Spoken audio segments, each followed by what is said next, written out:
pushing it on to the people. I'm gonna have this. Yeah, just get rid of him, dude. This I'm gonna have newbie, you should be disappointed, Z. This is disrespectful, for Z. fucking supporting this newbie fucking cupcake. Hold People on, are disappointed in you. Hold on, Hasnafu. Here's the thing. I'm not going to ignore Landry. Okay, Jack is bringing him in. Jack has been a part of my experience for 3 years, longer than almost anybody. Okay, I've had people turn. Here's the thing, maybe you don't understand, Snafu. I've had people endear themselves to me and flip on me like it was nothing. Okay, Jack has never pulled anything like that. Jack has earned his zebra stripes with me. You get it? No, I understand. Jack has earned his zebra stripes with me. Landry hasn't, other than cupcake. So okay, so here's Central. the thing. Let me ask you. So all of a sudden you got a buddy and they got a new friend, a new girlfriend. You just want to diss the girlfriend because you got to bring him in. You got to give him a chance. No, I look at the optics, Z. He's been beta bitch since he showed up. He thinks he can control that. Beta bitch. That's kicking him out. Fucking Joe. But again, Jack, I want to know because I talked to the family members and they said it's funny how he has the whole live without fear, and we left him because of the fear. Like, so this interview will be very important because Jack, you've been asking for your family. No, Jack, your family's coming to share. Your family's coming to share with the DEX why you put them in fear and why they're not going to come back in your life. Snafu. And you know I'm telling the truth. He's not listening. I know. Please listen to what you are saying. My family chose to live with fear instead of Jack. You put them in fear. Because you put them in fear. So you want others to believe. No, that's what your family is telling me, and they've told the public. Multiple of them. You know what? Timo went into depth about it. Margot, right. Yes. Hold on. All right. I'm putting an end to this. Snafu. I don't like bringing you up just to mute you and kick you in the back. Look, Z, all I gotta say is people are kind of looking at you. We were super excited to have you back, but your cupcake option with the newbie is kind of nauseous. Look, I questioned him. I put him to the scrutiny. I'll let the audience decide what they think about Landry. I don't have to tell people. They've pretty much been making a point about Landry. Trust me, even my enemies are agreeing with me about the cupcake. Look let's be honest, Landry. No offense, but Snafu. Let's take a look at Landry. Hold on, Snafu. We're gonna really let me bring him up here. All right, so Snafu, let's look at this guy. Look at that little twig ass fucking beta. Is this guy a threat? Wow. Like that's why this is why Putin wants to nuke us, bro. Look at him. This is why Putin wants to nuke us. Beta bitches like this. So it's funny. I get beta bitch. So it's also you're definitely a beta bitch. You know, like very fat. Keep crying about living with your mommy. Keep thinking you're gonna change Jack into this great hero when he's this life coach whose life is in shambles. He's a life coach whose life is in shambles. I get it, but dude, you can't just repeat yourself. That's the worst way to communicate. It's just a horrible way to communicate. Hold on. Here's the thing. Let me try to adjust some of the things that Snafu was saying. Snafu, it's a shame I got to put you in the back. I don't like to do that, but you don't take turns in your monologue, and I know your whole thing. You want to get out your message and whatever. But the reality is, people can make up their minds about Landry. Jack brought Landry in. Okay, I'm engaging with Jack to show him support. Okay, to show him support. Do you understand? Yeah. Okay. I presented an outline earlier for the Live Without Fear book. It's just for me to come on and show Jack I'm in his thing, and these are the topics. It doesn't mean Jack needs to accept that for his book. But it's me showing Jack that I'm engaged with him. That's how the best serve Jack. Honestly, it's a signal to Jack to say, "Here, Jack. Look, I'm going to put some energy towards you, and not just give you words." I invited Jack on as a special guest. You know, a lot of my audience are flat earthers. They're looking at Jack like, oh, it's like what people have to understand is we're going for a more conscious thing here. You get it? Yeah. I'm tired of the same old arguments. They've been had already. So we're moving on, everybody, to understanding what this reality is in a real way, beyond our petty belief systems, beyond what we've been indoctrinated. We're trying to use some kind of synergy to break out of our limitations that have been imposed upon us. If I feel like Jack is a vehicle for me, I'm going to energetically and karmically pour in to the Jack experience, knowing that there will be likely a synergy that will better me. You can call it selfish or whatever you want. This is what I'm choosing to do. As far as Landry's concerned, Landry doesn't concern me. He's Jack's friend. I don't have to have an opinion about Landry.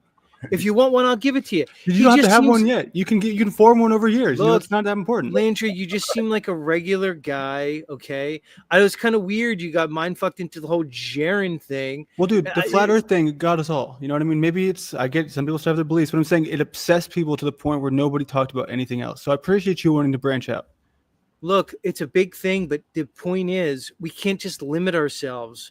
What I found out is the flat Earth cult was no place I wanted to be around. They're not really my friends. Plain and simple. They all back at me. They didn't show me any attention. Jack's been here since day one. They all steal my talking points to this day without giving me credit for it. I don't need them. I don't want them.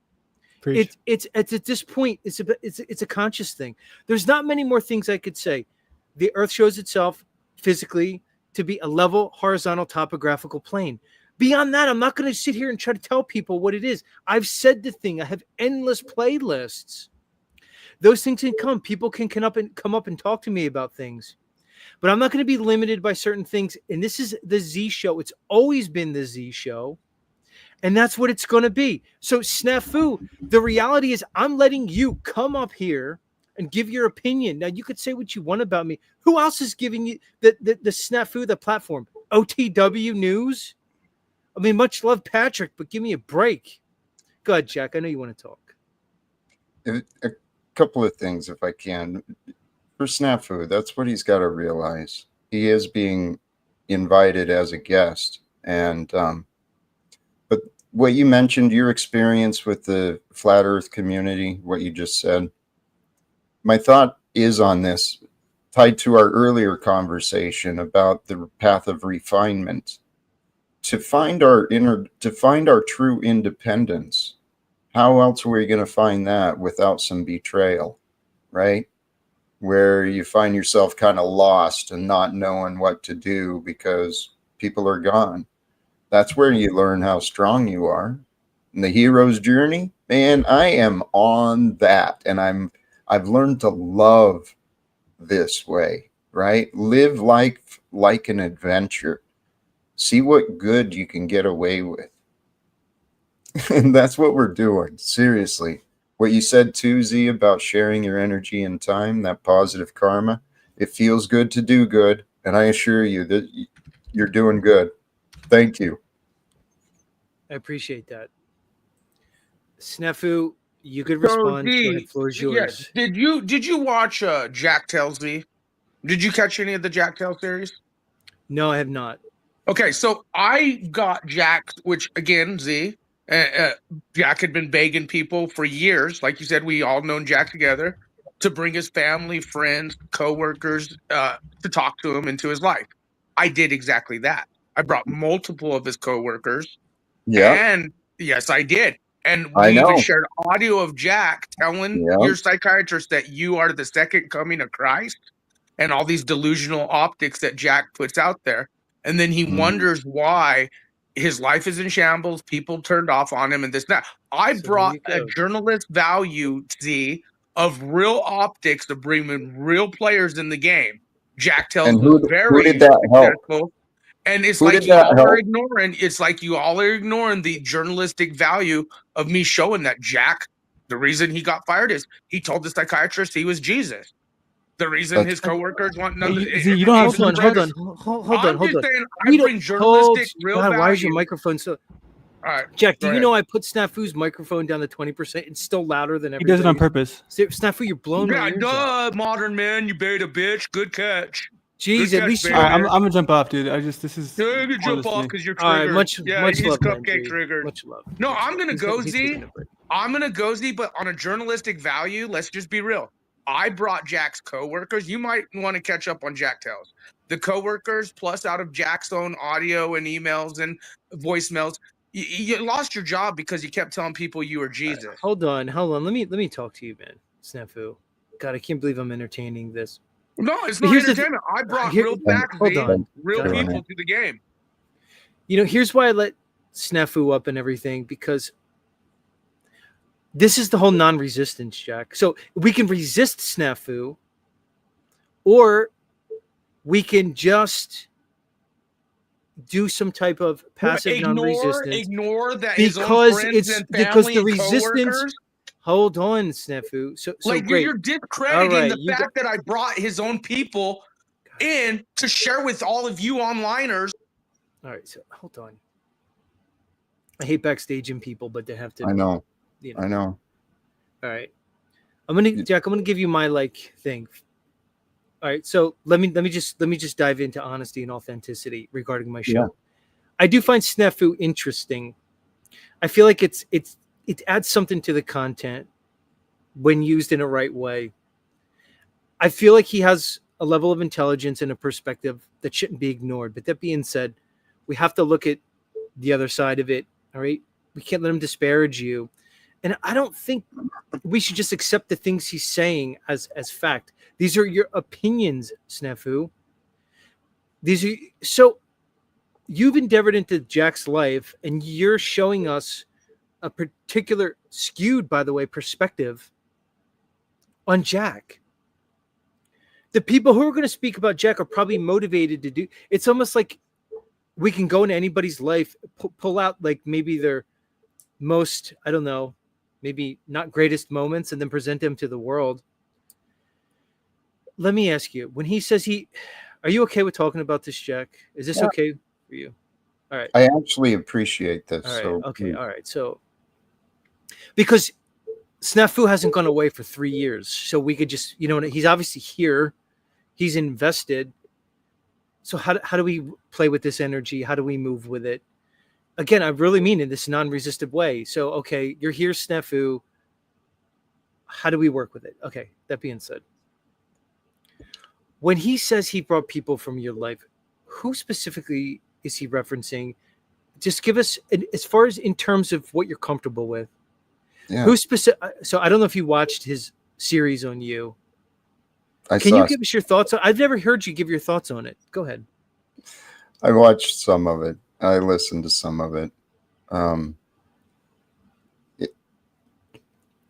My friend Chemo, that really brought the disgusting accusations against me, he's misremembering facts.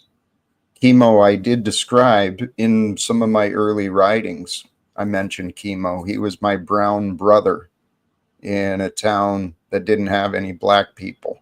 And that was part of my, Chemo was a big part of my youth, right? He was and he wasn't. But we were close. And he was a part of my past in Spokane after I started going down this path. So Chemo is who he represents as my family, because I identified him as a brother. Charles Smith was a Union brother who was close to me as well, and he went on record with Snafu and Jack Tales, telling his version, which he was not involved with, So what Snafu is showing is not an investigative journalist, but he's showing his susceptibility to gossip. He's believing liars and promoting lies against an honest man. So I know the path for him. I see what you see, Z. He's not a horrible guy to be thrown away, but see if you can help him to listen, right? Let me deal with something real quick. Frank, Are you still there, Frank? Yeah. Greetings. Can you hear me okay? Yeah, it's good to talk to you. Frank, do you have time? If I keep you, can I bring you up in a little bit? Do you have time for a conversation? Yeah. No, I'm just chilling. All right. Got an ETA, maybe 15, 20? Say that again? Yeah, I don't. Some kind of ETA, maybe 15, 20? Pretty soon. Much love. Okay, no worries. Love. Yeah. All right, it's Frank Monday, everybody. All right, Jack, because here's the thing, man. People like Snafu are part of this experience. They've inserted themselves. And we're here in the open airways. I don't know what the balance is. Really, I don't. Mm-hmm. I don't like when people make baseless accusations and they skew things to benefit some narrative. And I'm not necessarily saying he's doing that, but Snafu, let me ask you, can I try to meet, if I can I, may? hold on, Okay, go ahead. man. Hold on, Go ahead. come on. Let's just do a little dance here, all right? Jack wasn't honest with what Right. transpired with Jack Tells. It was Let's try multiple something. people. I want to try something here. Oh yeah, I forgot, Brian. Oh, and you, and your own voicemails. Right. Telling them that you told the psychiatrist you're Jesus. Like Yeah. dude, Jack Tells exposed you for your lies, and then all your coworkers, over 3 or 4 of them, there's about 5 of them that were involved, plus Margot. And it's not Snafu Snaps. These people knew you before they even knew who I was. And what's funny is everything we've been saying you've been lying online about, plus the Predator stuff and the you saying your Jesus stuff. Not only did they all confirm through their own testimony, at least 5 of your own coworkers, but also we played your voicemails to some of them. Z, you missed a lot of All right, Jack okay, Tells. please stop. All right, you don't have to monologue. We get the I'm just point. saying it's not me making these narratives up. Look, like I want to claiming. ask you some questions. I have you up here. You gotta let me do it. I'm gonna boot you. Come on. You know that okay. about me, Snaps. No, I do. I'm upset that he's lying here. But go ahead. Look, okay, yeah, that's your opinion. Look, what is your intention with Jack? What do you hope to gain from the time and energy with Jack? Because some may argue, I want him Snafu, to be honest. that you're hold on. This is extended. Some may argue that your attention on Jack is just an effort to, I don't know, like suck up some of Jack's shine. So Jack has people looking at him to some degree or to another. What's your intention with him? Go ahead, floor's yours. I just told you, honesty. He lied about the whole why he got fired from the post office. We showed the audience of you missed a great Jack Tells. Again, there was over 5 of his coworkers from his past. None of them even knew who I was. Because of us exposing Jack with Jack Tells, they started emailing me and coming forward because of Jack's predator optics. Again, all these things that Chemo, Brian, Margot, Charles, and other ones that they didn't come on the show but left testimony, and then we played Jack's own audio of. Snafu. Go ahead, Jack. What this is evidence of my testimony. People have been misrepresenting me, falsely accusing me. I've been punished because of what people think, not because of what I've done. And Snafu he's a confused man, but Z, he's a part of the Jack Talcott documentary. There's no denying he's become a part of this story. So what do I do? Only he can choose to listen. He's inserted himself. It's the same thing. It's like we can resist these things or we can transmute these energies and realize that in the end, they're really of very little consequence. And here's what I'll say to you, Snafu. And so what? Like, even if everything you said was true, and so what? How does that take away from Jack right in this moment, right now? So let's just assume everything you're saying true, which I'm sure it's not. It's your opinion. How does it matter right now? It's of no consequences. Why do you want to hold Jack to things from 5 years ago? Allegations from people. This doesn't make sense to me. Here's the thing, Jack. In this world, we're in a crazy world right now. It's so changing to think that anybody's the person they were. Jack's admitted he had addiction issues. Part of Jack's journey is the things that he's overcome. So what? You pulled people from his past that represents the energy that he has overcome that's contributed to his journey right now. What is this fascination that you have with it, Snafu? It's a tough thing. And that's a rhetorical question because I don't know how much I'm going to bring you up again. God, Jack, the floor is yours. It's evidence. It's evidence of a lack of focus. He's not present. He's disassociated, trapped in memories. And this is what the society has created. We've got this world created where people go to opinions, not facts. You called him, you tried pointing it out to him, his opinions, and he's going to opinions. He's missing the point. So getting him to become present, that is the key to getting him to listen for sure. That's the goal if we can. I mean, because that. What else are we gonna do? Here's what people don't understand: saying, "Why am I giving Snafu time? Why?" I've ignored Snafu on my channel. He can tell you for like a year, like 2 years. He's still here, everybody. I know. Like he's still here. He's still making videos about everybody. So what's like let alone like a smarter approach? On my approach now is just look, it's loving intent. But at the same time, I can't let him come up here and I invited Jack on. Maybe that's enough for Snafu for today. Snafu, yes, good call. come back and talk in another time. Maybe the energy will be changed. Maybe you get over what you're into. So, yes, all right. Another time. Please. Yeah, my Lord, holy moly! You know these energies, man. It's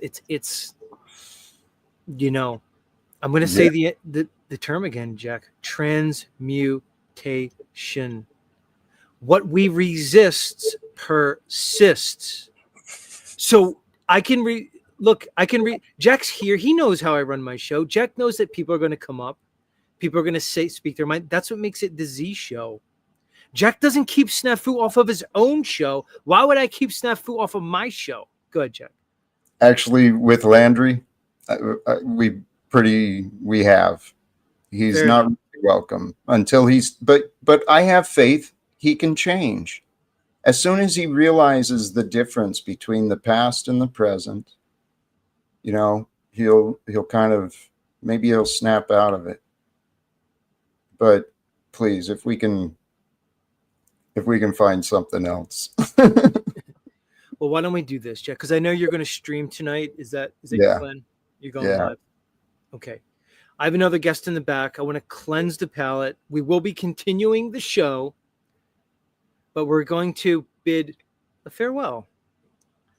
And until next time, to our friend Jack Talcott. Okay, Jack, like we could assume everybody knows you, but the fact is, we need repetition. So I'm not going to speak to the audience as if everybody knows Jack. You can find him at Jack Talcott. I'll drop his link and all this thing at Jack Talcott at YouTube. I'm going to again say that we here at Z Show are supporting Jack in his endeavors. We're going to provide our support in multiple ways. And that's just the way it's going to be. Jack's on his journey. I'm on my journey. But like minds can resonate, like minds can collaborate. And that's what we're going to do moving forward. Okay. And people are just going to have to get on board. And it doesn't matter what they think. It really doesn't. And the chips are going to fall where they may. And that's all it is. Plain and simple. Look, if any final thoughts, Jack, before I let my next guest up and move on, please. Well, again, you're showing me, right? Your ability to communicate and your level of patience, it shines, my friend. And you've been a great example for me and others. Thank you. Is this your link in the back? Yes. I'm glad you put it. Yes, you made it easy for me. See? I was hoping to. Look at that. Let me put it in. All right, link to Jack's YouTube channels in the chat, everybody. Jack, I want to thank you. And in a sincere way, you have been part of my journey from the beginning. And I recognize that. All you Johnny-come-latelys, maybe you don't understand that. I'm supporting Jack. I want others to support Jack. You don't have to be the biggest Jack fan, but if you listen to what he's saying, you'll understand he has a goal, an idea, and that's at least commendable. And again, I salute you, my friend. Final thoughts. Final thoughts. Are you kicking me out? Or are you going to bring up the guest? I wasn't sure what. Yeah, we're going to move on. I'm going to bring up the next guest, but I want you to move on. I want you to prepare for your show. And maybe I'll come in on your show and say hi tonight. That'd be amazing. How about we do that? Let me at least be here in case the guest wanted to say something to me. Is that all right?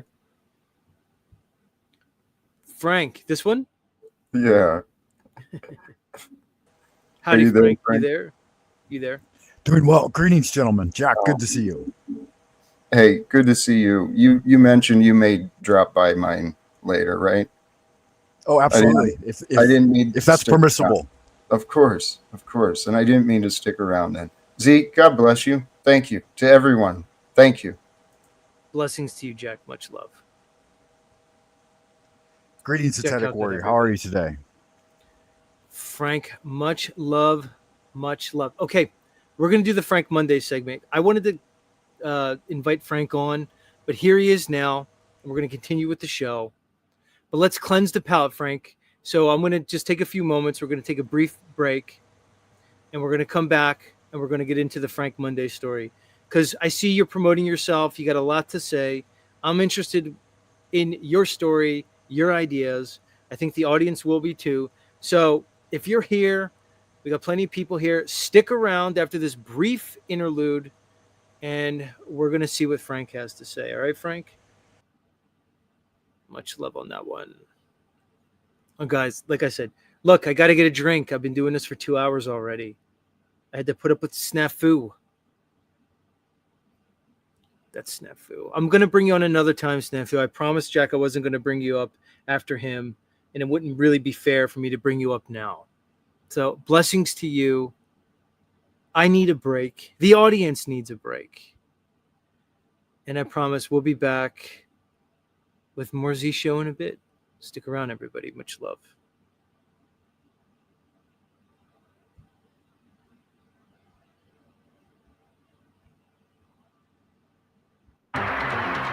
As his plan for replacing cash, checks, and credit cards with new personalized 666 barcode system were implemented, peace and order began to be re-established.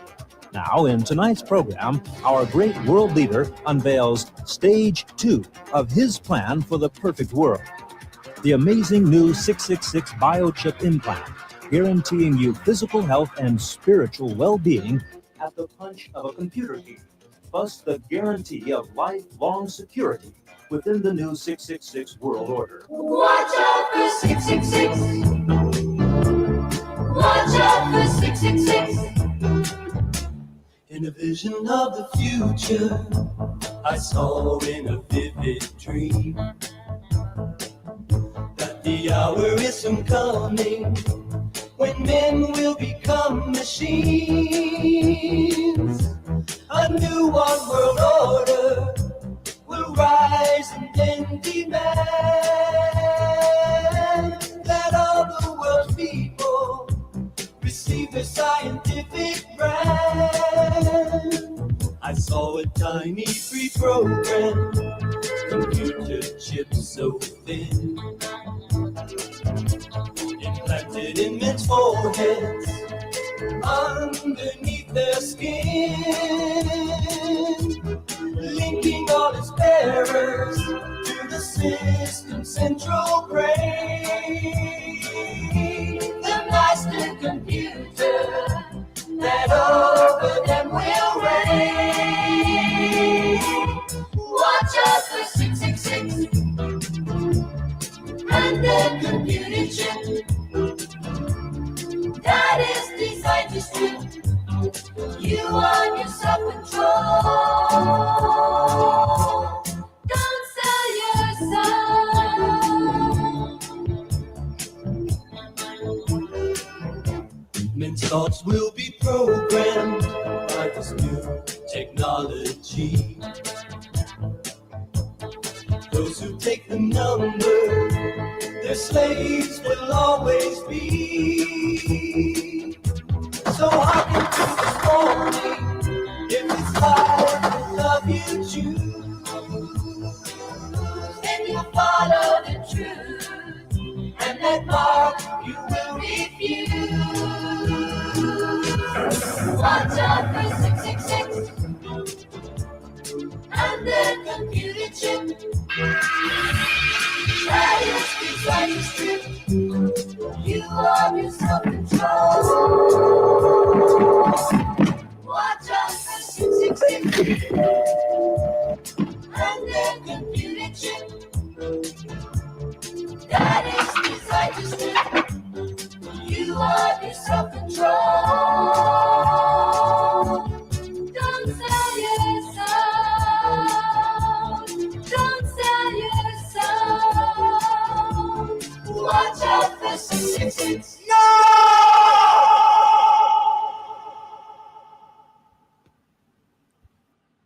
That's right, everybody.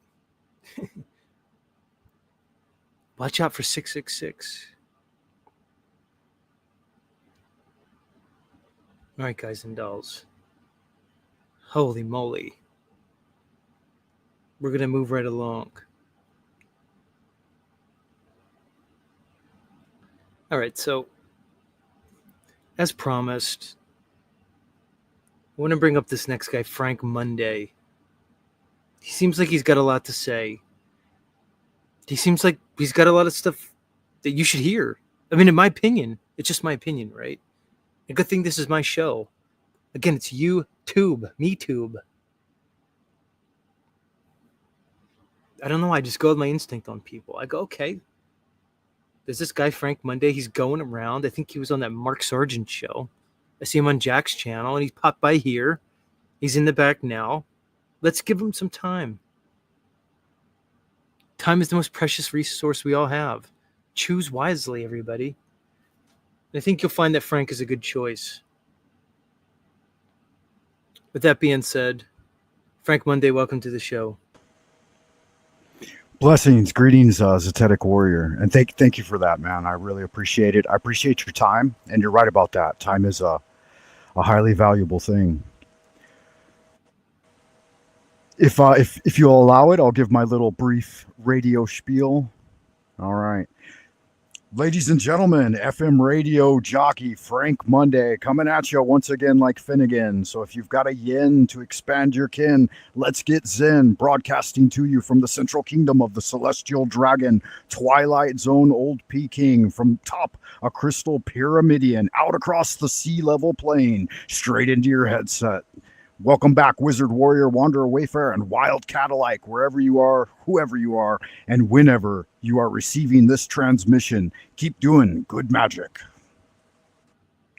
That's quite an there opening. You have it. I don't think anybody can disagree that was an opening.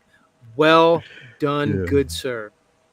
Okay. Thank you. Yeah, that's what I do daily on my my live streams, but I only live once or twice a week, maybe. You do whatever it is. Look, we're all just doing our thing. Yeah. As long absolutely. as you find value and it contributes to your life in some way that is positive, that's really all that matters. If anybody else finds benefit, that's great. You know, we don't control that. We put our energy out. We broadcast a frequency, and those tuned in will receive it or not. That's the way it is. Yeah. Yeah, it's good fun. That's why I can really appreciate what you're doing. And again, with your last guest, Jack Talcott, I really appreciates the way he's always been handling everything. You know, it is what it is. It's a turbulent ocean of human emotion out there, and you know he's wading through a minefield every day. And those were the big questions I was bringing forward for the whole, you know, let's everybody dogpile on Jack type of attitude. It's like, you know, how long are we going to keep this going? Isn't there a statute of limitations on most things? And the other thing was like, you know, why doesn't he allow for change? It's like, if that's Jack's past, so be it. Let the man grow and do something new with his life. I'm so glad I brought you up, Frank, because you definitely cleansed the palate with that. You're exactly right. How long are we going to hold on to these things? You know, Jack's here. We did the thing already. It's time for the new thing, Snafu. We did the old thing. It's time for the new thing. And that's it. Jack has earned his stripes. That's what I said before. You know, Jack's been here. It was the same. Frank, have you ever seen the movie Fight Club? Oh, yeah, absolutely. Right. Okay. Do you remember with Fight Club, you'd show up. They didn't just let you in the door. They'd beat you around a little bit. They'd kick you around. But you sat there. And after a while, they opened the door. They let you into the club. Jack's already done what he needed to do to get let into the boys' club here. You understand? Yeah. Like it's done. I'm going back Jack. in there. I'm going to get a shovel. Snafu's always reaching for the shovel, right? Right. Snafu, Jack's been jumped in 7 ways from Sunday. It's time to move on from it. He wants to be a part of what this is. So why should we exclude him? We're not excluding you. So I don't know. That's a good perspective, Frank. Thanks for being here. I needed that. Yeah, blessings. Yeah, because like I said, when I first came into the panel verse, I guess it was about 8 months to a year ago, something like that. but I received a lot of skepticism and I don't know, suspicion and cynicism. And Jack's the only one that just came tabula rasa every day to the plate with a brand new page and a brand new slate, and just welcomed all comers and gave them the opportunity to bring whatever energy they had. And then he just tried to deal with that in a day-to-day fashion, which I found really refreshing. Right. So we're just supposed to kick Jack, and hold him accountable for his whole past. So we're moving past it, everybody. Get with the program. Yeah. I've Okay. been keeping up with Jack for about a year. I mean, just to summarize and finish there. And I really like him a lot. All right. So let's talk to you, Frank. So here's the thing. What I do a lot of times is when I have certain guests, I'll do multiple interviews with them. Okay. You and I talked a bit last time. We're going to talk a bit now. And what I like to do is compile them into like a curated video that I could put in my playlist, so that when people come to my channel and they want to just know what the whole Z thing is about, they can go and they can look at what we've done, and we can have these things for posterity and otherwise. So I want to get into it with you, because it's only a lot of times it's in the future. I look back on these things and I'm like, wow, that was such a golden interview. That's some information. We've just preserved it. And who knows, we may not have the opportunity to have this conversation again. So let's have it now, okay? I want to get into it with you. So I would like to talk about consciousness here on this channel. I like to talk about the idea that this reality exists in a grand spectrum. It's one of my main messages here.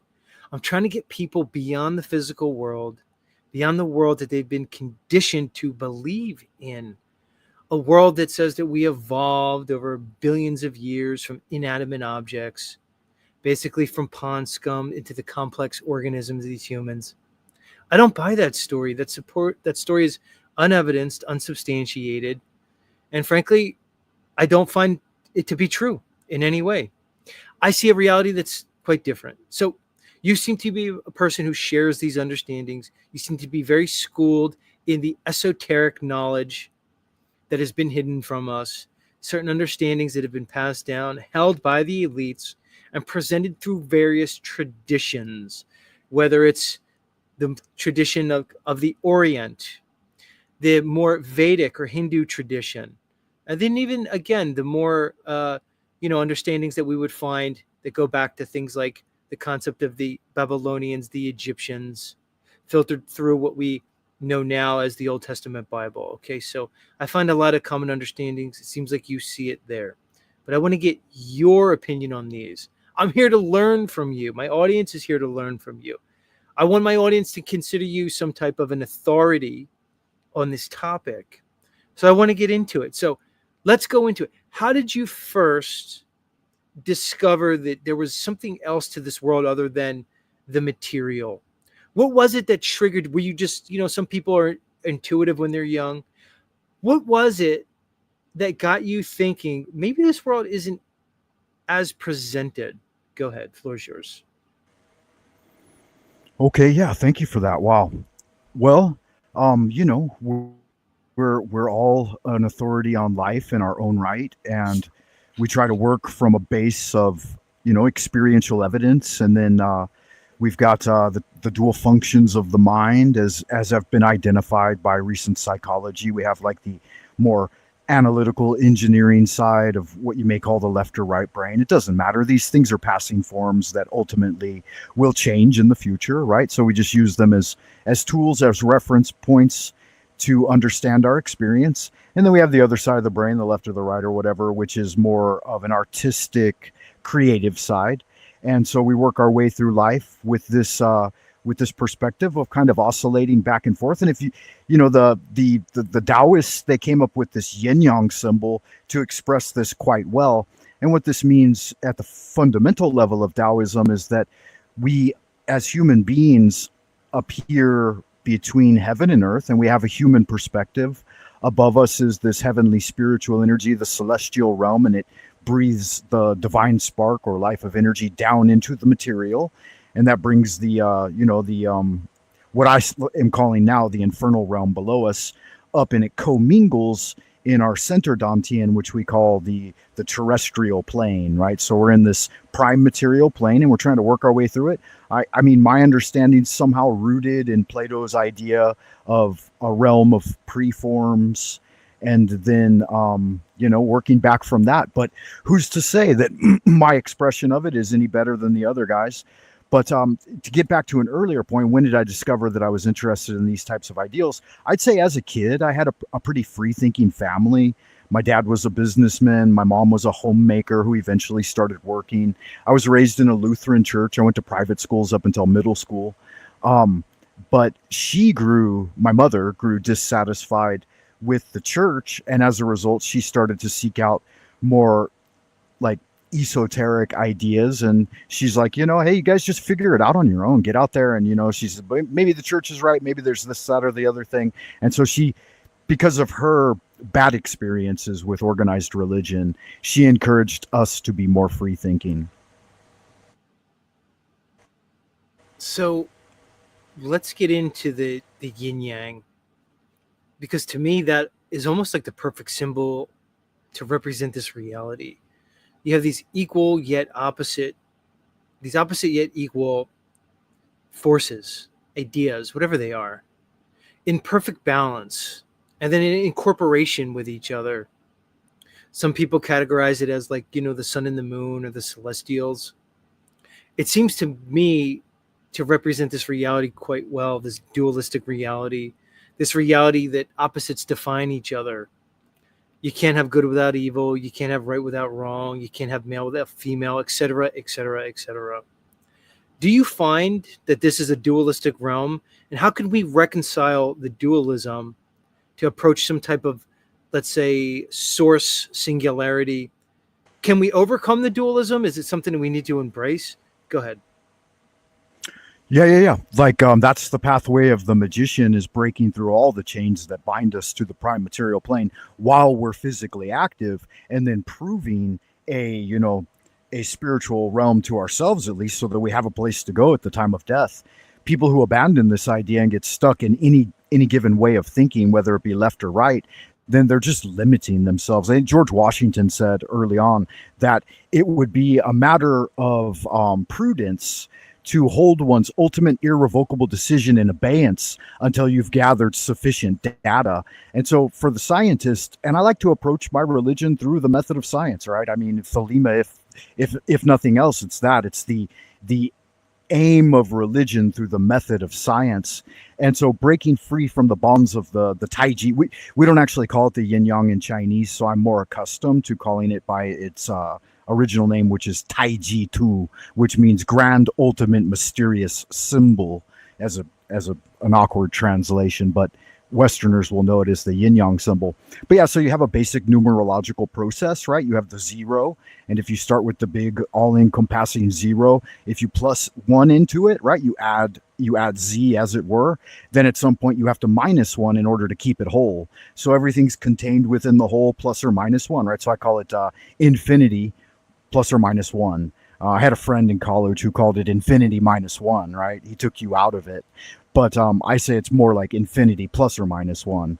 So we've got this oscillation of on-off experience, and it's just the very beginning, right? That we have the 1, the dot in the center, so you get the sun symbol and its basic idealism, and then the yin-yang becomes the 2, but the yin-yang is also a triangulation, and then when the yin-yang doubles, it becomes the 4, or the tetragrammaton, and then you can see the expression moves endlessly upward, right? So in Tao, it moves towards the expression of what's called the 10,000 things. So with its expansion outward, we're created and we take form. And then when we retract, right, we reunite in a form of unity. Now, this seems very abstract and miasmic to many to think about it in this sense, but it's a philosophical inquiry that we've been looking into since the time of Plato and Socrates and Lao Tzu.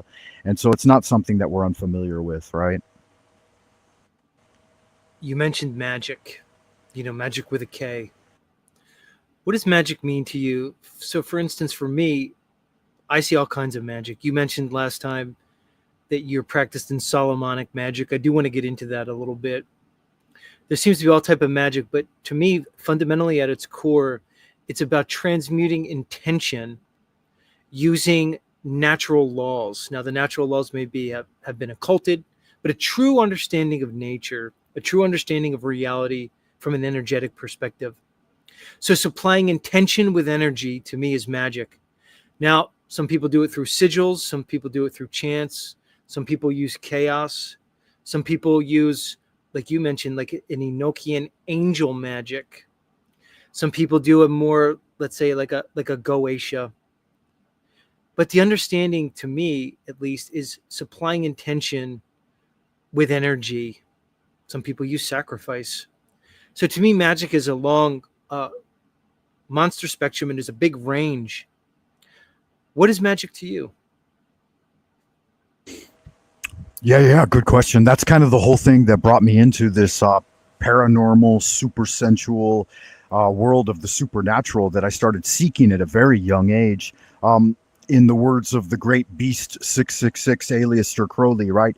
He said that magic was the art and science of causing change to occur in conformity with your will, right? So you talked about the will or the intention. Dion Fortune later added on to that and changed it to be the art and science of causing change to occur in the psyche in conformity with will.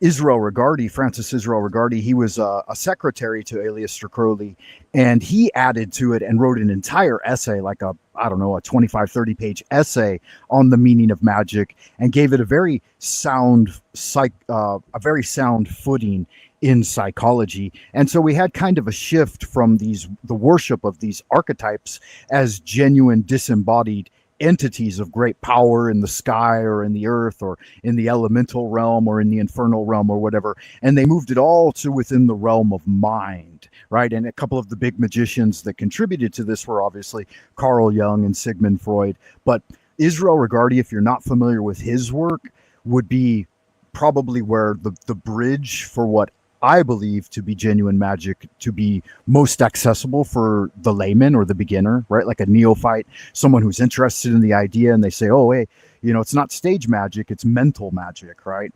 So I would add to my definition of magic the art and science of causing change in not only the psyche, but in the reaction of the universal realm to occur in conformity to the magician's will and the magical intent. So just a little more nuanced. That's all. But for me, what is magic? It's a very simple process. It's volantia, decreeism, and paucism. There was an essay written by an academic. I forget exactly where I read it, but it's definitely peer reviewed and it's been presented. You can find it. I think, I don't know if you can find it anymore the way the internet is these days, but he brought these Latin terms forward and gave very clear definition to the 3-step process. And I like the theory of thirds. I've come up with my own magical works, that I'm working on and trying to put into book form. But I've got what's called the theory of thirds. And so in the theory of thirds, you use the supernal triad of the Hermetic Kabbalah, right? And you use it in a very simple 3-step process. Step 1, you inhale and you relax and you connect with your volantia, which is your intention or magical will. And then you use the second step, decree, by forming a sigil in the astral light. You have a predetermined sigil that you put your energy into, your your intent. I use a lot of Chinese lingo too, because I'm very deeply steeped in Chinese Taoism, and I live in China, and I've learned a lot of magical systems from the Chinese and temple here.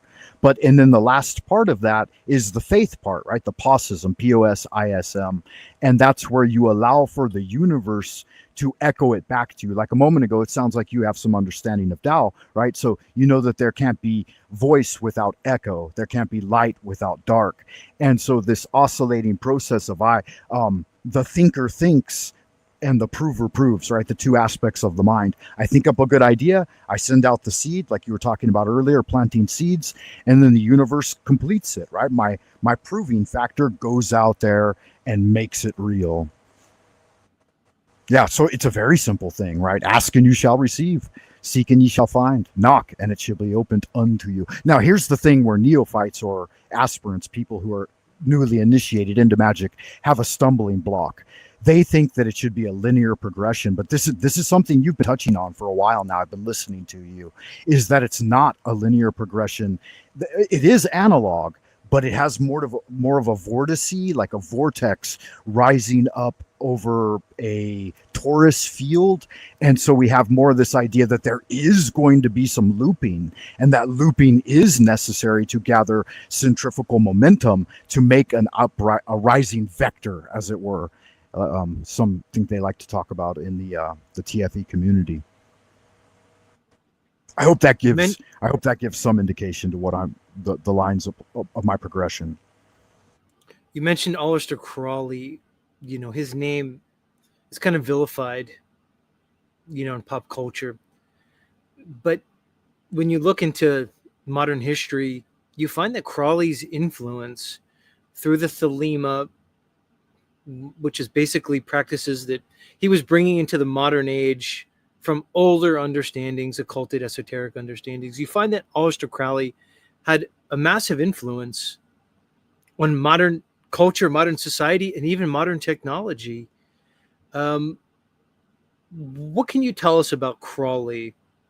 Was he some like evil guy that should just be, I don't know, just conceived of in some malicious way, almost like a vampire or like a werewolf? Or just was he somebody who understood a certain part of nature, a certain part of reality, somebody who was practiced in this understanding, for good or for bad?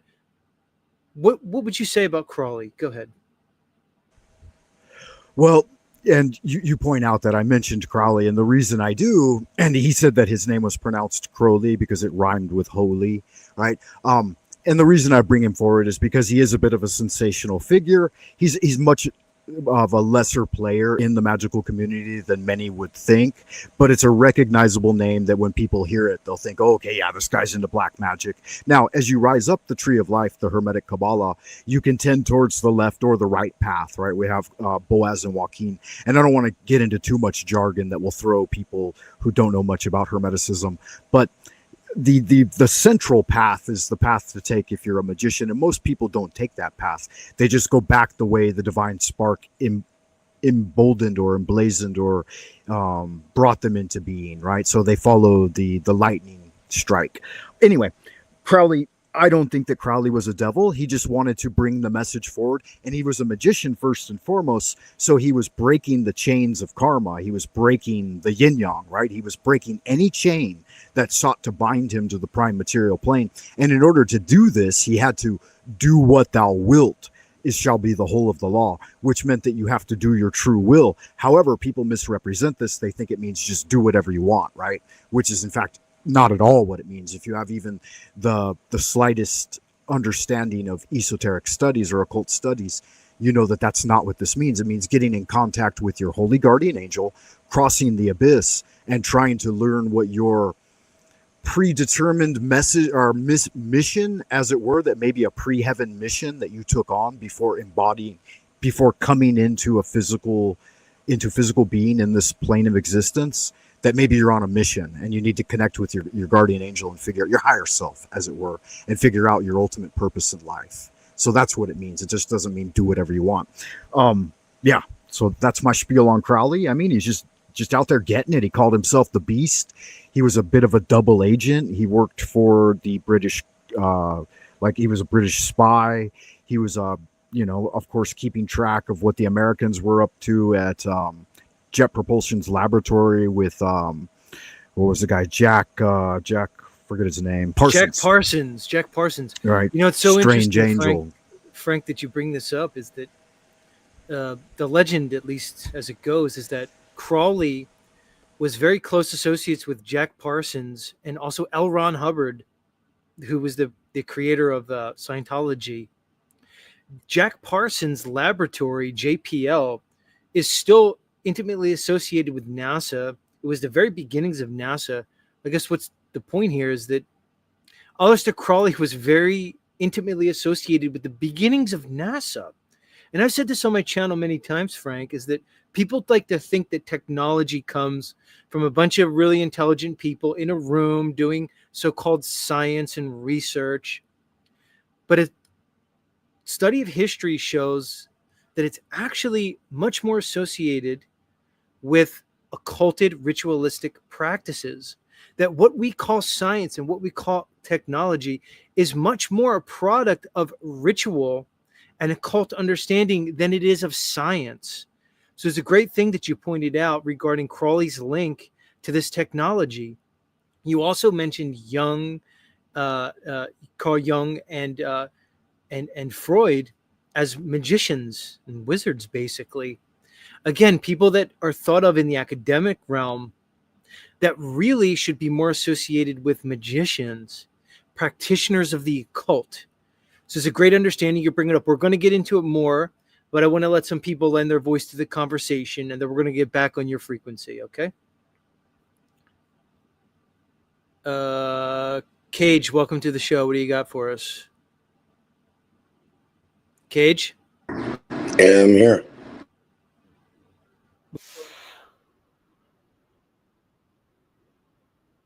Well, you want to know anything about this stuff? I'm pretty adept at looking into stuff like that. So you're adept on the topic? Is that your thoughts? Oh, yeah. The floor's yours. Go ahead. Okay, well, you have any questions about it? What questions? You came up here as an authority. I'm giving you the floor. Go ahead. Well, I need you to ask me a question. I'll be answered for you.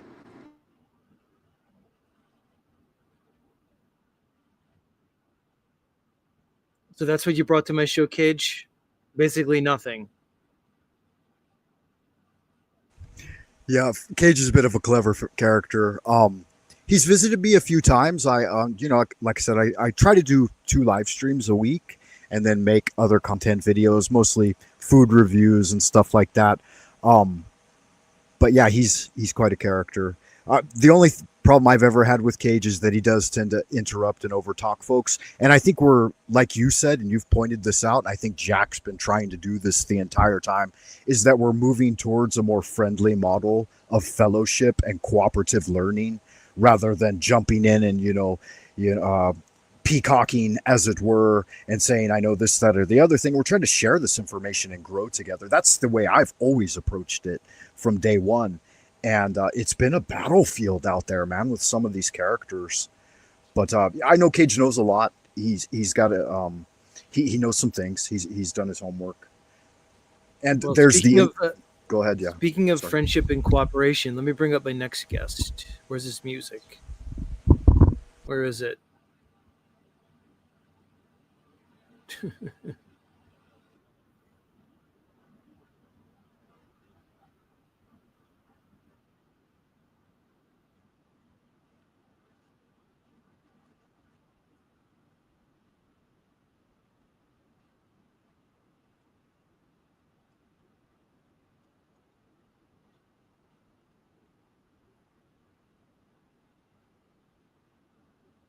Come on, everybody.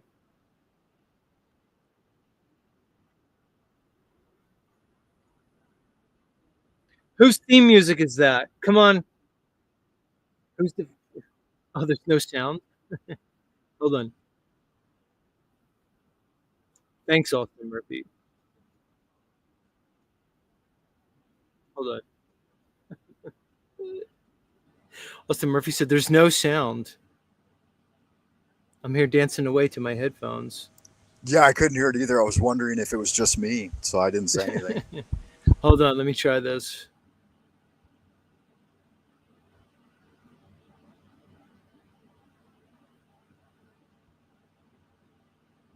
Giving away all my secrets here. Yeah, if I pay attention, I might learn something. How about now? Sound?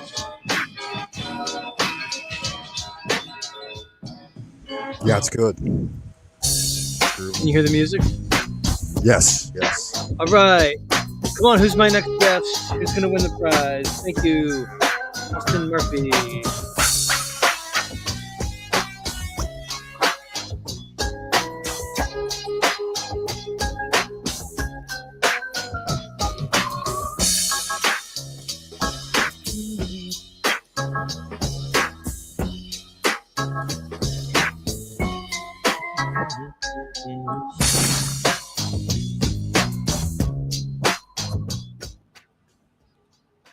All right, Patrick, welcome to the show. What do you got for us?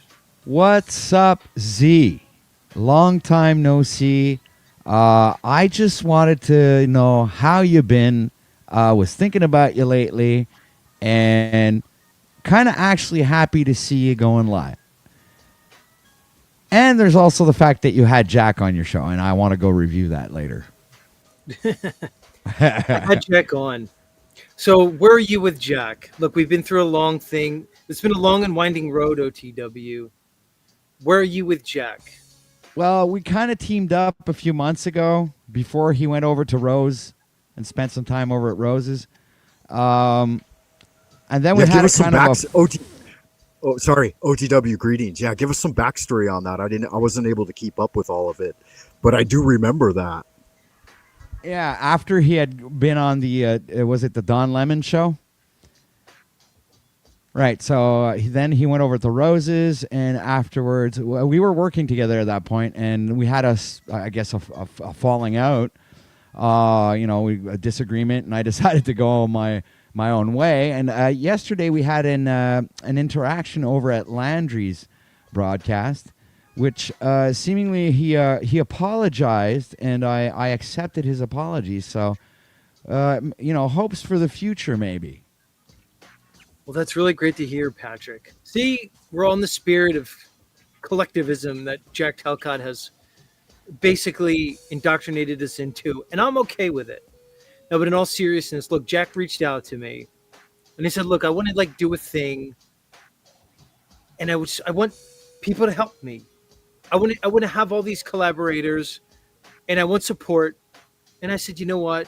Here's the thing. Jack's been here from the beginning. OTW, you remember years ago? Yeah. Jack's part of the crew. I met you before Jack, though. You met me before Jack. Yeah, same here. Yes. We knew each other before Jack. Jack came in. But Jack recognized and has been expressing a desire for cooperation for quite some time. So despite all of our differences, you know what I said earlier, OTW, in the show? No, I wasn't present. Okay, we've all been jumped in already. Because people are coming here and they just want to put Jack down and they want to just keep bringing up all the old things. I said, we've already done this. We're at a certain stage now, okay? So I'm moving forward, and I'm going to support Jack in whatever way I can. It doesn't mean Jack and I are going to be tied to the hip. I don't think he wants that from me. I don't want to give him false expectations regarding how much energy I could put in. But I'm going to work with Jack in a cooperation because I like Jack. I like what he does, and he inspires me in a way. So I'm glad you kind of have the same kind of thoughts. Well, so I took the same perspective as you, but at the beginning of 2025, where I said I'm not going to do any more Jack reviews, no more hit pieces, no more psychological breakdowns, and no more disparaging and making fun of the guy. So I stopped doing that completely 2025 for at least a good 6 months, and then he reached out and we started collaborating. I guess men have arguments. We had an argument, and we both went our own ways. So that lasted a couple of months. So I guess now, just OTW, yesterday he apologized, I apologized, and now we're moving forward from there. Yeah, I was going to ask if I might ask. It looked like it was really going somewhere too. You made an entirely new intro for his show, didn't you? Am I incorrect in that? Yeah, I did, but he doesn't use it anymore. Maybe he will. That was really good. Yeah, I like it a lot. Yeah, because there was a theme song that actually went with went along with the the whole slogan. Yeah, and I was suspicious from day one that was your voice somehow infiltrated into the AI because it sounded really good. I mean, mad kudos. It was on that. AI. It was nice. No, it's not my voice at all. I just did all the editing and wrote half of the words. I guess AI helped with the writing the lyrics as well. Well, and it goes to show how closely the AI is following us. Patrick, I wanted to bring something up. We're talking about Talcott, we're talking about me, and we're talking about you. But we'd be remiss if we didn't talk about the white gorilla in the room. Okay. Well, rock and fucking roll, man. Love the White Gorilla. Always will. Come on, let's just absorb his theme music a little bit. Is Paulie here? Unfortunately, no. Unfortunately, no. But his theme music's here.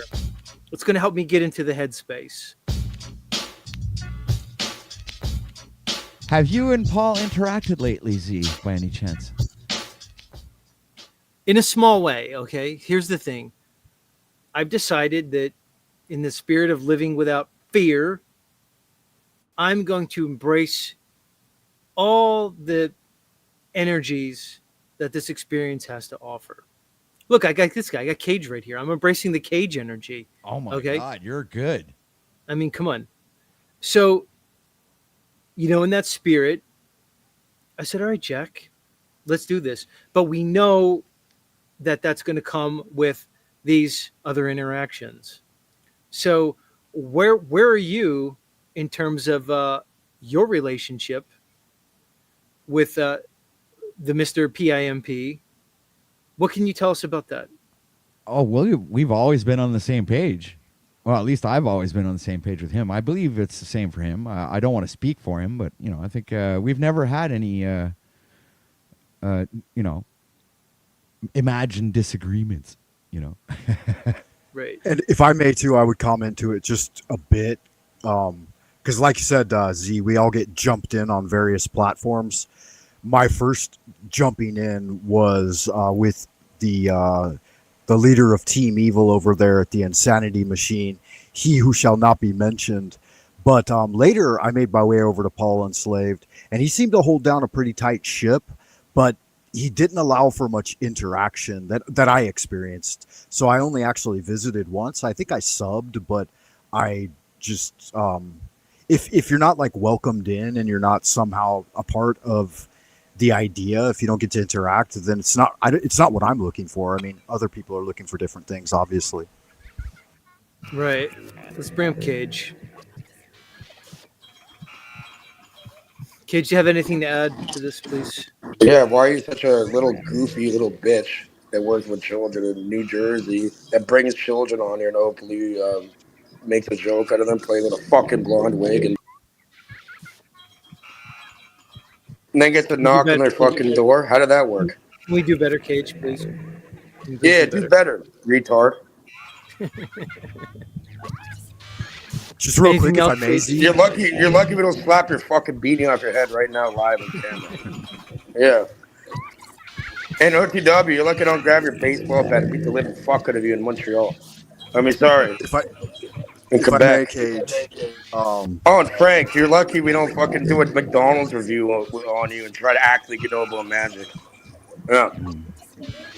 It's Any so more? funny You want and more? interesting. What do you want? You want to get fucked with? You want to get fucking done? Oh, you're lucky we don't fucking stomp your fucking head into the ground for fun. Ooh, that sounds like felonious act. Felonious intention. Cage, you do realize this is kind of redundant and come boring. meet me over here. It's so funny, like how people that don't know how to fight or never have like gotten in fights. I'm French Canadian, sir, but I don't resort to these types of shenanigans. Physical violence.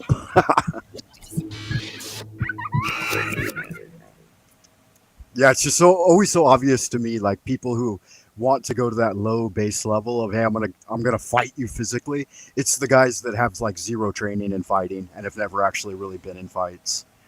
Because as a fighter, I mean, I grew up fighting. Like, you want to talk about getting jumped? I grew up on the border of Compton and Long Beach, and I got jumped by every gang in the hood, right? So it's so funny to me that guys who Right. And the guys other thing that is, are like, actually tough go ahead. they don't have to act tough. They don't need to say anything.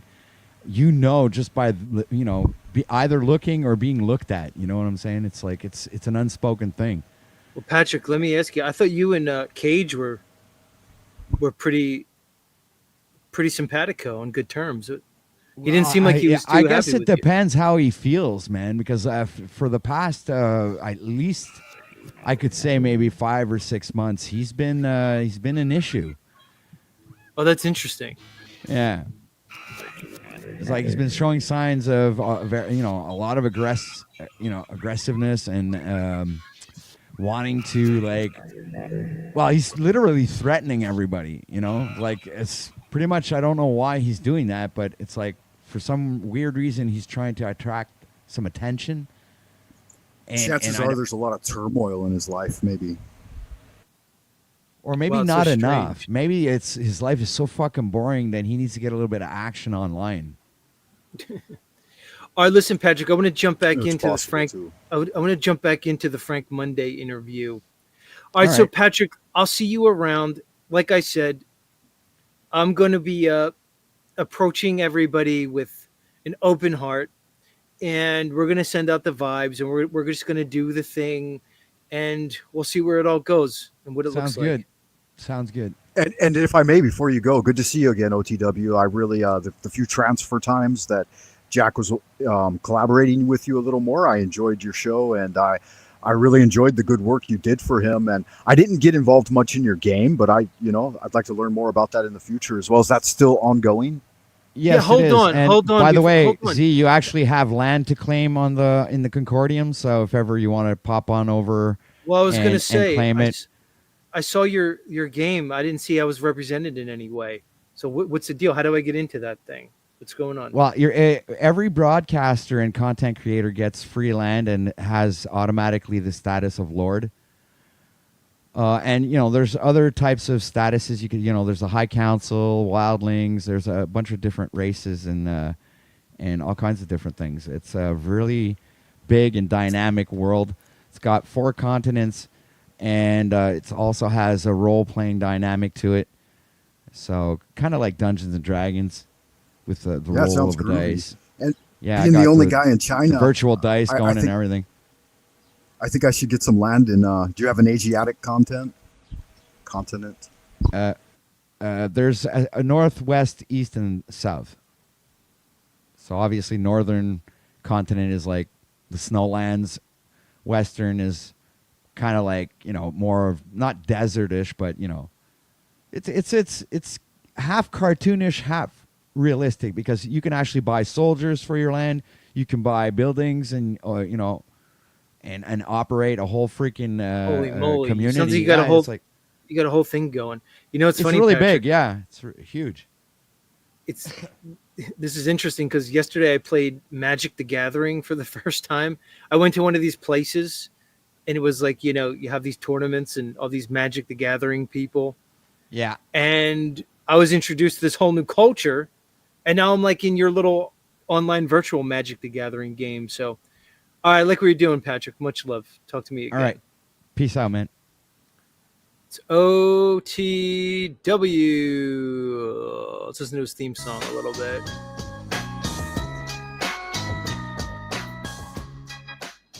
That's Patrick, everybody. It's good to talk to our friend OTW. You almost a bit of a Dr. Dre vibe to that. Yeah, pretty nice, right? We need a Frank Monday theme song. I don't know. I can't try too hard for the theme songs. They just have to come to me in some type of inspirational burst. Yeah, it's got to be Oriental in some way. In Yeah, I any was of the thinking that. Asiatic nations, yeah. Japan, China, whatever. Yeah, that's the vibe I was on. Okay, so let's get back to it because I don't want to ignore some of the things you were saying. If we could, hard left back into the interview. You said last time that you've been a long time practitioner of Solomonic magic, and I don't want to overlook that, man, because that appears to be an ancient ritualistic sigil type of magic, one that was strongly practiced throughout, what we can conceive of the Dark Ages or the Middle Ages or whatever. Has strong connections to the Kabbalic tradition. I know it has to do with angels and demons, and I know there's a lot to it. And it's legit. And if anybody thinks we're like woo-woo with this stuff, you should probably think again. Go into it. What can you tell me about the Solomonic sigil magic? How practiced in it are you? And anything you'd like to share? Yeah, good. So, in order to set the foundation of my progression through learning magic, I have to kind of establish some of the base ground.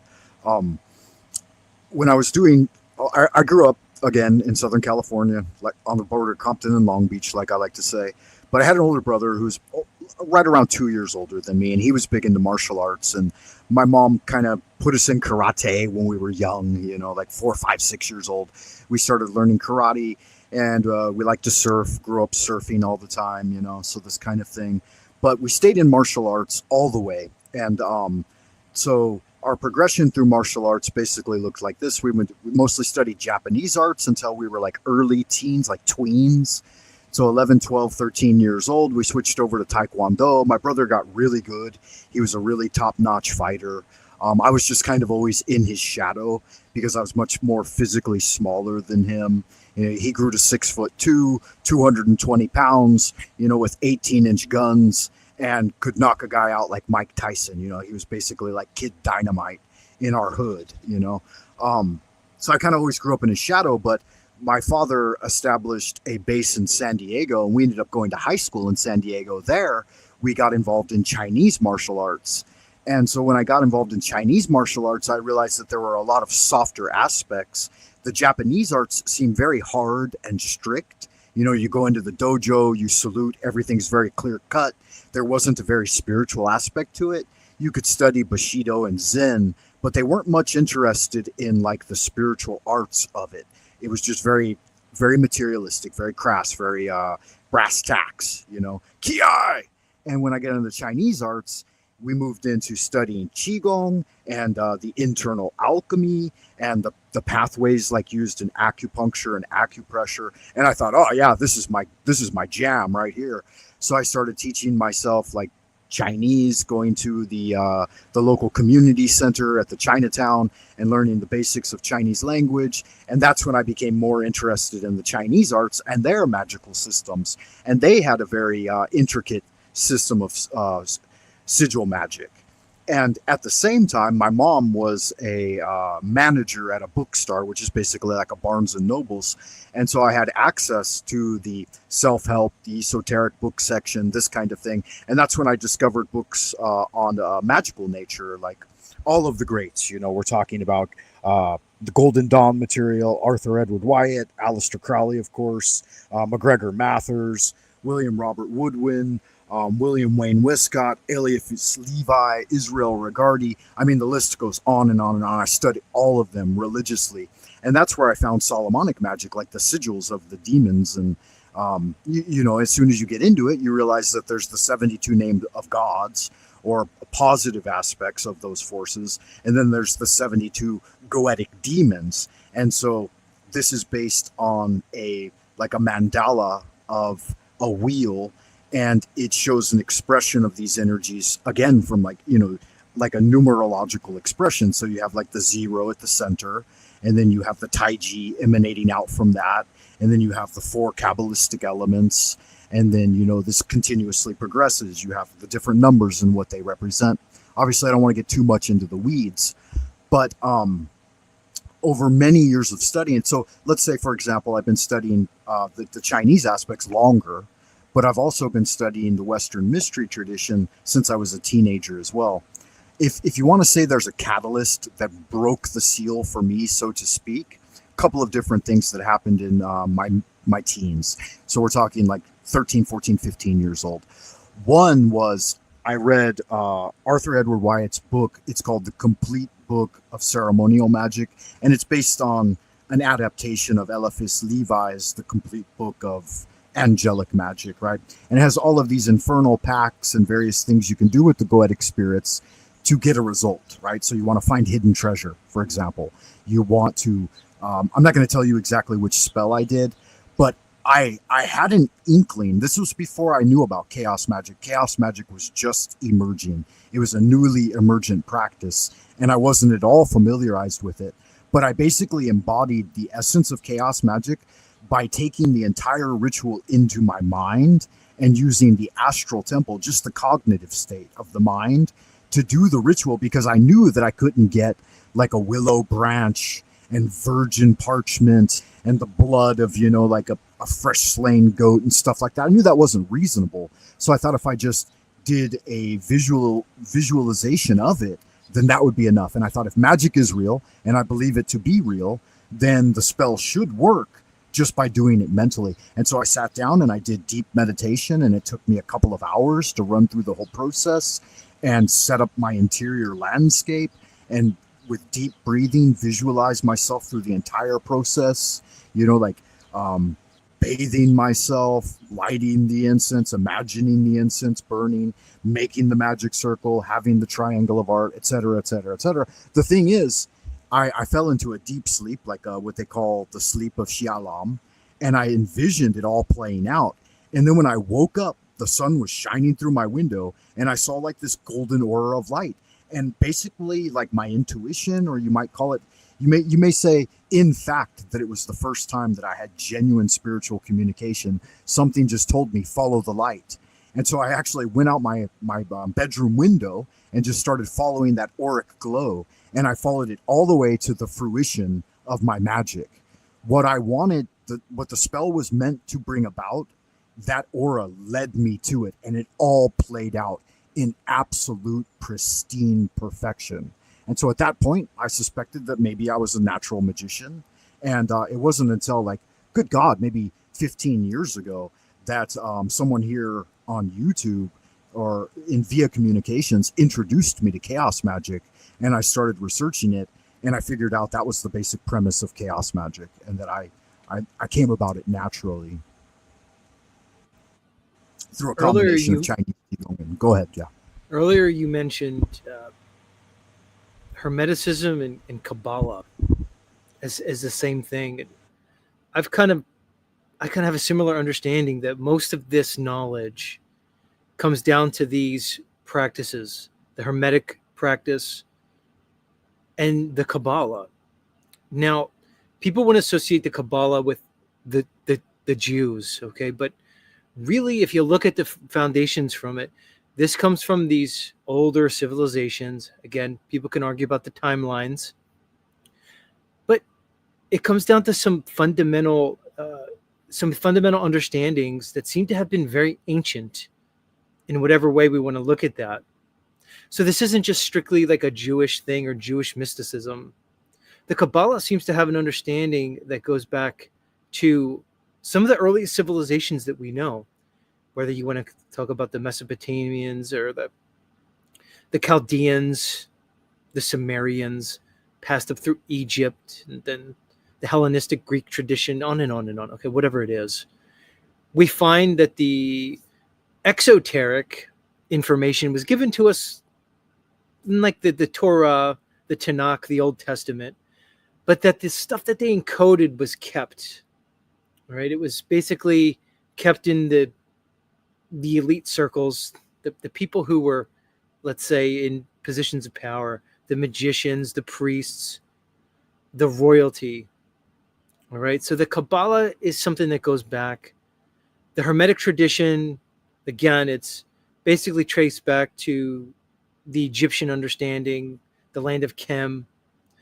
But if we really go into that deeper, we find that knowledge was predated by these earlier civilizations that I conjecture were pre-flood, pre-Diluvian civilizations. People want to talk about Atlantis, the land of Hyperborea, land of Mu. To me, it's very apparent that there was older, more advanced civilizations, again, in whatever timeline we want to look at. So I see the Hermetic tradition, the Kabbalic tradition, the traditions of, let's say, the Mesopotamian, Babylonian age. We could look at figures like Mithra. We can look at the understandings of the Magi. I mean, the Magi are represented with the Christ figure in the New Testament. It seems like Christ was probably some type of Magi, probably well acquainted with Kabbalah. If you study some alternate ideas of Christianity, you find the links of Christ with the Essenes, which seem to be some type of Jewish monastic group, likely well studied in Kabbalah. well studied in these mystic traditions, many of them that have an astrotheological bent, an energetic, a spiritual, a conscious bent, understandings that we see presented throughout all the multiple traditions, influences, and cultures around the world, into the Orient, into the Vedic Hindus, into these more modern understandings that we find. My point is, there seems to be this common link from these older traditions through the Hermetic tradition, through the Kabbalah, and now into these modern mystery schools. You seem to be well versed in it. Talk to me about some of the synchrony that you find in these. How do the Hermetic understandings, how do the Kabbalic understandings that we see presented through the Solomonic tradition that you're practicing, what are some of these fundamental principles? What are they trying to tell us? What does it mean to us? Go ahead. Yeah, absolutely. And that's what I saw in everything to me was directed eastward to China.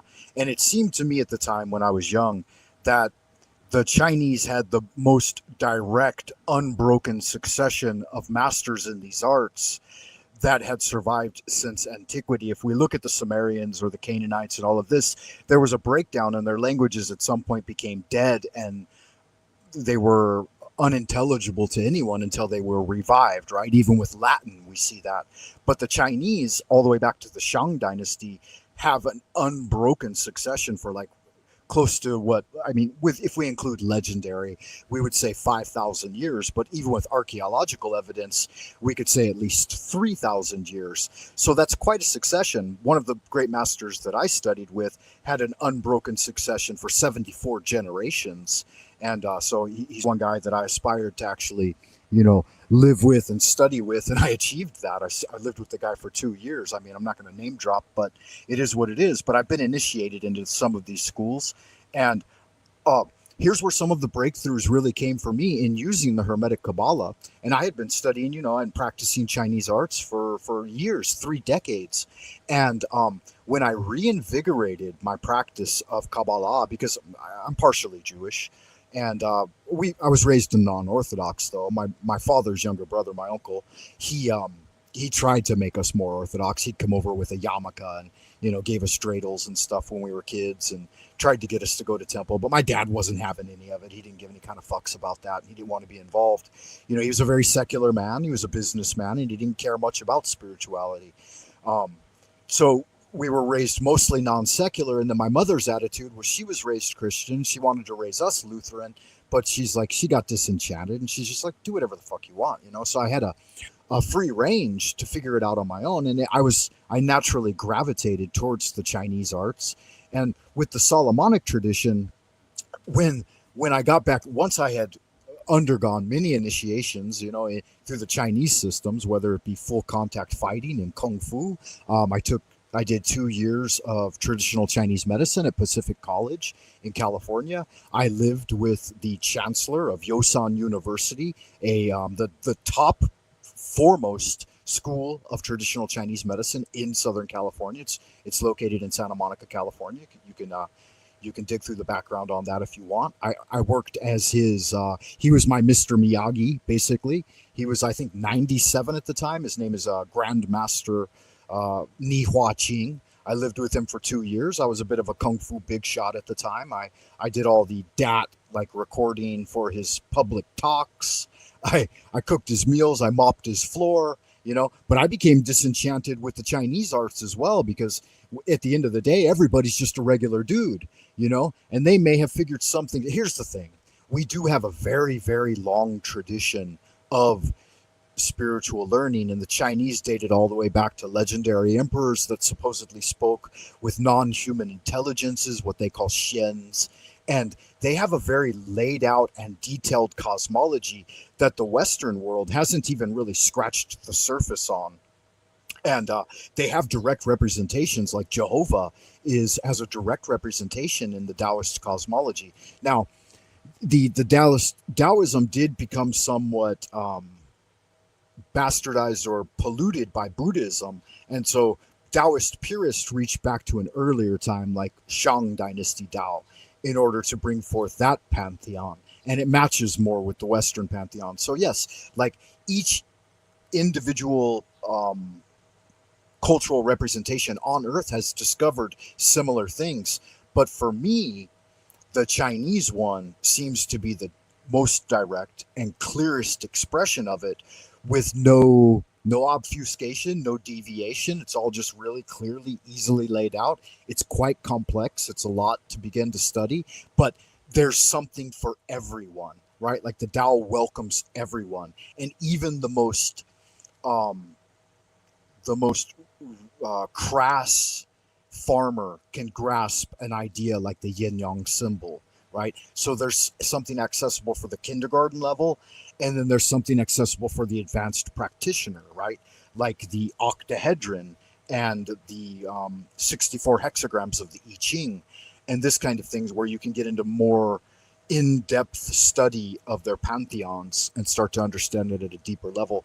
With Solomonic magic, it's all very straightforward as well, right? You have the circle in which you stand, which is your cognitive center. It's the expanse of your own cognitive limitations. And then the triangle of art, where you bridge the gap between where you are, your sphere of direct control, right? Your thoughts, words, and actions can bridge the gap through the medium, right? The sphere of influence, and that can help you to reach the sphere of no control, the absolute unconscious realm. And when you direct your sigils through the triangle of art into the responsive nature of the cosmos, right? That great engine of production, it will echo it back to you. And when you learn that basic magical interaction, like I am here, subject, verb, object, and I cast from my circle through the triangle of art into the unseen abyss, it will respond. The flower of life will bloom and return to you. Anything that you desire. And now there's going to be a lot of naysayers out there in the chat, and I see them already, but they don't have the understanding that I have. And they say, oh, he's talking a lot of shit and he's beating around the bush a lot.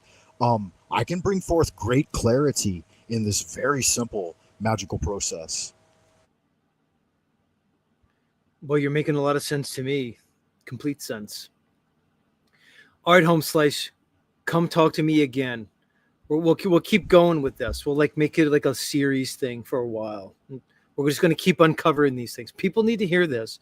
There's people right now that are really, I mean, of course, there's going to be naysayers in the chat, but there's people who are going to be very interested in this, and it's valuable information, and I appreciate you for sharing it. Any final thoughts?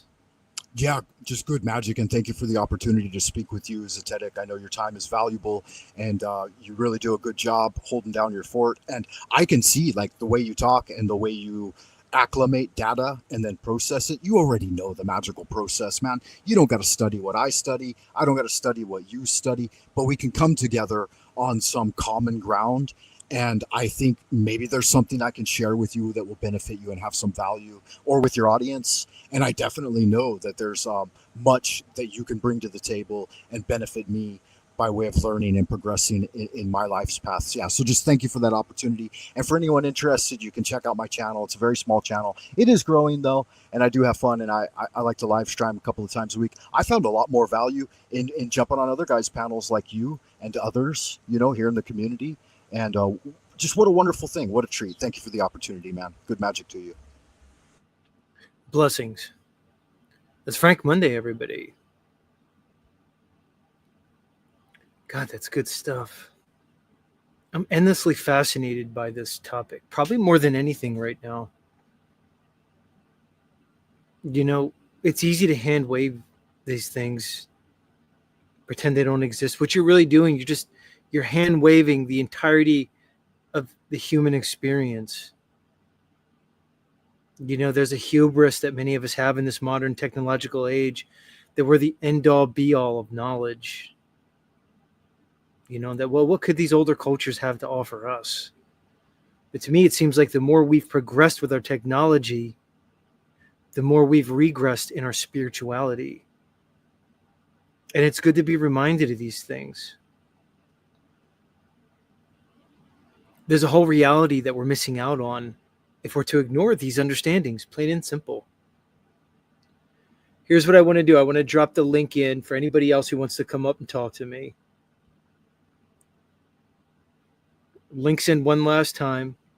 This is your opportunity to come up, chop it up with me.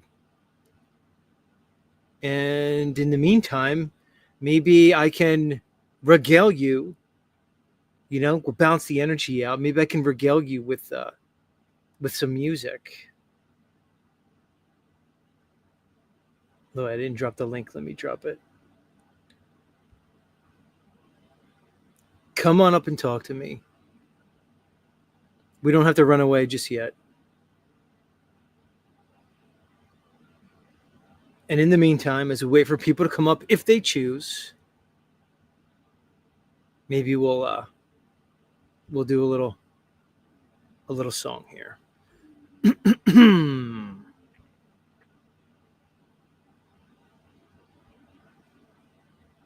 All right. Now, please, if the music's not playing behind me, somebody let me know in the chat. I need the instrumental support. You don't want me up here singing a cappella. Trust me.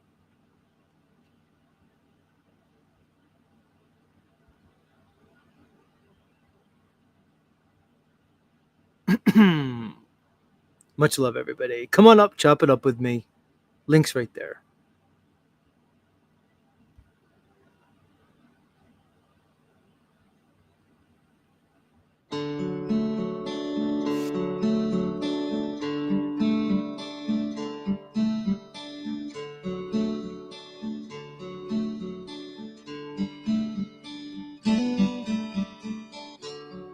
She was morning and I was nighttime. One day I woke up to find her lying beside my bed. I softly said, "Come take me." For I've been lonely in need someone, as though I'd done someone wrong.